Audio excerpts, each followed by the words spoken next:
পৃথিবীর ইতিহাসে আজ পর্যন্ত যতজন অপরাধী ধরা পড়েছে তাদের প্রত্যেকের মধ্যে একটা বিষয়ে মিল ছিল। তারা কেউ কম শিক্ষিত ছিল না, বরং তারা ছিল বুদ্ধিমান, চতুর এবং সমাজের চোখে সব থেকে সভ্য। সাইকোলজিস্টরা একে বলে দ্য ইলিউশন অফ কন্ট্রোল, অর্থাৎ এই অপরাধীরা বিশ্বাস করতে শুরু করে যে তারা বাকি দুনিয়ার থেকে অনেক বেশি চালাক।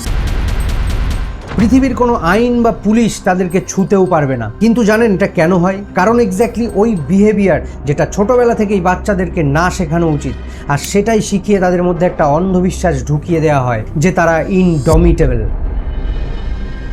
কেতন বিশাল আগরওয়াল মার্ডার কেস, যেটা সোশ্যাল মিডিয়া জুড়ে ভাইরাল হয়েছে। পুনে শহরের এক ধনী পরিবারের মেয়ে শিয়া গোয়েল এবং তার বয়ফ্রেন্ড চেতন চৌধুরী দুজনে মিলে ওই ইলিউশন অফ কন্ট্রোলের ফাঁদে তো পড়েছিলই। তাছাড়াও তারা 26 বছর বয়সী কেতন আগরওয়ালকে পুনের লোহারগড় ফোর্টের চূড়া থেকে ফেলে দিয়ে মার্ডার করেছিল। ওটিটি স্ক্রিনে থ্রিলারকে তারা বাস্তব জীবন মনে করেছিল। ঠান্ডা মাথায় নিখুঁত প্ল্যান করেই খুনের ব্লুপ্রিন্ট তৈরি করেছিল। ইভেন খুনের ট্রায়াল পর্যন্ত দিয়েছিল। প্রথমে সবাই এটাকে ট্র্যাজিক দুর্ঘটনা ভেবেছিল, কিন্তু পুলিশ ইনভেস্টিগেশনের পর গোটা দেশ থমকে যায়। আর সব থেকে অবাক করা বিষয় হলো কেতন ছিল এই শিয়া গোয়েলের উডবি হাজবেন্ড। শিয়া চাইলে এই বিয়ে ভেঙেই দিতে পারত, কিন্তু তা না করে কেন এই খুনের পথ? কি কারণে একটা মানুষের মধ্যে এই ধরনের হাইপার এন্টাইটেলমেন্ট তৈরি হয়? আর আজকের ভিডিওর মাধ্যমে আমরা এই মার্ডার কেসের কোনো সস্তা বা মুখরোচক গল্প শুনবো না, বরং ডেটা এবং সাইকোলজিক্যাল রিসার্চের মাধ্যমে দেখে নেব যে একজন ঠান্ডা মাথার এই রকম অপরাধীর মস্তিষ্কে আসলে ঠিক কি চলে।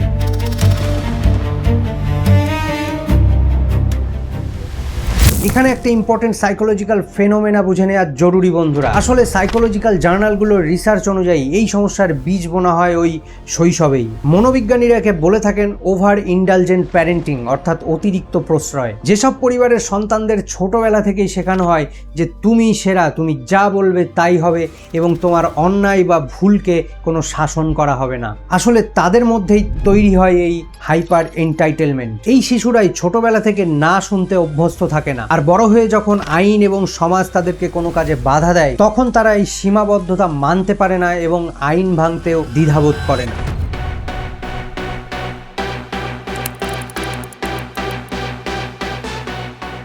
সিমিলারলি মাত্র 20 বছর বয়সী শিয়া এবং মাত্র 22 বছর বয়সী চেতনের এই ধরনের নৃশংস মেন্টালিটি থেকে তো প্রশ্ন ওঠেই যে এই ধরনের মানসিকতা কোথা থেকে আসলো। আর এই ধরনের অ্যান্টি সোশ্যাল পার্সোনালিটি ডিসঅর্ডারের পেছনে বেশ কয়েকটি কারণ রয়েছে। রিসার্চ অনুযায়ী মানুষের মনের অন্ধকার দিকে 3টে বিপজ্জনক পার্সোনালিটি কাজ করে বন্ধুরা, যেটাকে বলা হয় ডার্ক টায়ার্ড। আর এর মধ্যে সব থেকে প্রথম ইস্যু হলো narcissism. The international journal of Indian সাইকোলজির রিসার্চ অনুযায়ী নার্সিসিজম সম্পন্ন ব্যক্তিরা নিজেদেরকে অন্যদের থেকে বিশেষ মনে করে, আর এই কারণেই অন্যদের প্রতি তাদের ল্যাক অফ এমপ্যাথি লক্ষ্য করা যায়। আগেই বলেছি ওভার ইন্ডালজেন্ট প্যারেন্টিং। আসলে প্যারেন্টস যখন বাচ্চাদের লাগাতার বারবার বলতে থাকে তুমি অন্যদের থেকে আলাদা, ফিল করাতে থাকে তুমি এক্সট্রা অর্ডিনারি, তখনই বাচ্চারা ভেতর থেকে এন্টাইটেল ফিল করে, আর এটাই পরে গিয়ে নার্সিস্টিক পার্সোনালিটি ডেভেলপ করে। আর এই ধরনের টেন্ডেন্সি ধনী পরিবারের বাচ্চাদের মধ্যেই দেখা যায়। এটা ঠিক নয়, কিন্তু একটু ভালো করে রিয়ালাইজ করলে দেখতে পাবেন যেসব বাচ্চার মধ্যে এই ধরনের টেন্ডেন্সি দেখা যায়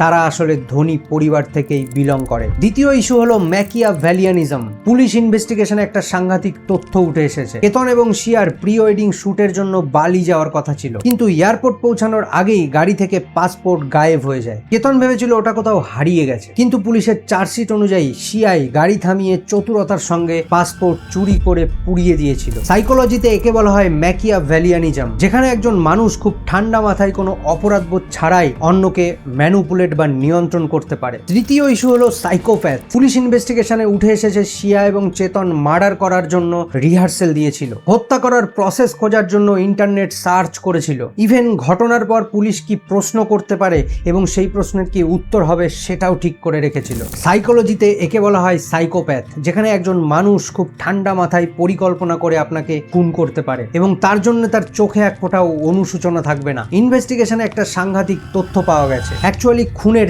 4 দিন আগেই কেতনের এই দুনিয়া ছেড়ে চলে যাওয়ার কথা ছিল। শিয়া তাকে ওই দিন পাহাড় থেকে ধাক্কা মারলেও অলৌকিকভাবে ঝোপ ধরে কেতন বেঁচে গেছিল। আর তখনই শিয়া নাটক করতে শুরু করে যে একটা সাপ দেখে তোমাকে বাঁচাতে গিয়েছিলাম। সাইকোলজিতে একে বলা হয় গ্যাস লাইটিং। বন্ধুরা, কেতন হয়তো জানতো না যে তার সঙ্গে গ্যাস লাইটিং করা হচ্ছে, কিন্তু 14 জুনের ওই সাপের নাটকের মতো রেড ফ্ল্যাগস বা খটকা যেগুলো তার সামনে এসেছিল সেগুলো যদি অন্ধ ভালোবাসার বদলে যুক্তি দিয়ে দেখতো তাহলে হয়তো আজকে চেতন বেঁচে যেত। মনোবিজ্ঞান বলে কাউকে বিশ্বাস করা অপরাধ নয়, কিন্তু সম্পর্কে যখন যুক্তির বাইরে কোনো আচরণ দেখবেন তখনই চোখ কান খোলা রেখে সতর্ক হন, কারণ অন্ধবিশ্বাস আপনাকে মৃত্যু পর্যন্ত পৌঁছে দিতে পারে। আর একটা খুব গুরুত্বপূর্ণ বিষয় হলো প্যারেন্টস বিহেভিয়ারের পরিবর্তন। আসলে প্যারেন্টিংকে দুটো ভাগে ভাগ করা যায়। বাচ্চারা কোনো দোষ করলে প্যারেন্টস বকাবকি করে, অপমান করে, এই ধরনের প্যারেন্টিংকে বলা হয় অথরিটেরিয়ান প্যারেন্টিং। আরেক ধরনের প্যারেন্টিং আছে যেখানে প্যারেন্টস বাচ্চাদেরকে অতি ভালোবাসায় মাথায় তোলে। বাচ্চারা কোনো ভুল করলে জাস্ট ভুলে যায়। আর এই দুটো পদ্ধতির কোনোটাই সঠিক নয়। আসল সলিউশন হলো ব্যালেন্স প্যারেন্টিং,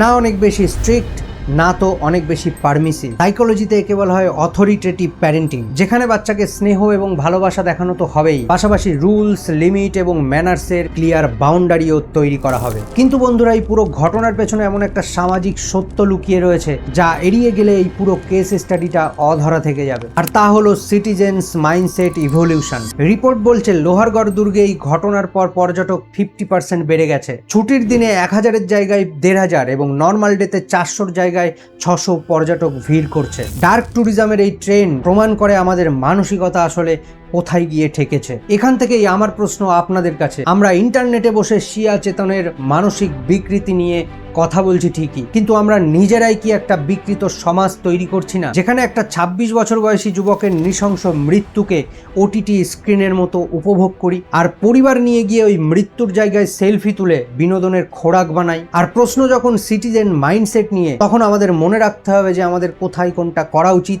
আর কোথায় কোনটা নয়। আর এটা নিয়েই আমি একটা ভিডিও বানিয়েছি যেখানে আলোচনা করেছি 78 বছর আগে ব্রিটিশরা ভারত ছেড়ে চলে গেলেও কেন আমাদের দাসত্বসুলভ মানসিকতার কোনো পরিবর্তন হয়নি, আর কিভাবে আসলে এই পরিবর্তন হতে পারে। এখানে ক্লিক করে দেখতে পারেন। অনেক অনেক ধন্যবাদ।